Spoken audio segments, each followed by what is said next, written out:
আমি আজকে ধন্যবাদ জানাচ্ছি, কৃতজ্ঞতা জানাচ্ছি আমাদের নেতা, আন্দোলন সংগ্রামের পরিচিত নেতা দুলদুল ভাই, সভাপতি আরাফাত রহমান কুকু স্পোর্টিং ক্লাব যিনি প্রতিষ্ঠা করেছেন। উনি সারা বাংলাদেশে আমার মনে হয় এটা বিচরণ দেখা দিচ্ছে।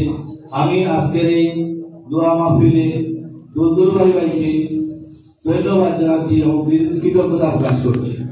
আমি ধন্যবাদ জানাচ্ছি, কৃতজ্ঞতা প্রকাশ করছি শেখ সত্তার, আন্তর্জাতিক বিষয়ক সম্পাদক যুক্তরাজ্য বিএনপি নেতাকে। তাদের এই অবদান আমরা চিরকাল মনে রাখবো।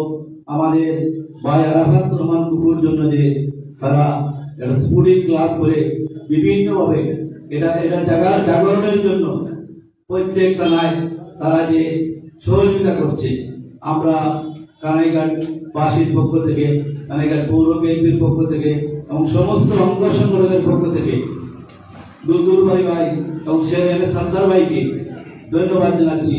পরিশেষে সকলের সুস্বাস্থ্য দীর্ঘায়ু কামনা করে আমি আমার বক্তব্য শেষ করছি এবং আজকে এই যে আয়োজন করেছেন আপনারা দোয়া মাহফিল, আমি সকলকে ধন্যবাদ জানাচ্ছি। এই বলে আমি আমার বক্তব্য শেষ করলাম। খুদা হাফেজ। শহীদ অমর হোক। আপু সিদ্দিক নেত্রী দেশের বেগম খালেদা জিয়া জিন্দাবাদ। তারেক রহমান জিন্দাবাদ। আসসালামু আলাইকুম।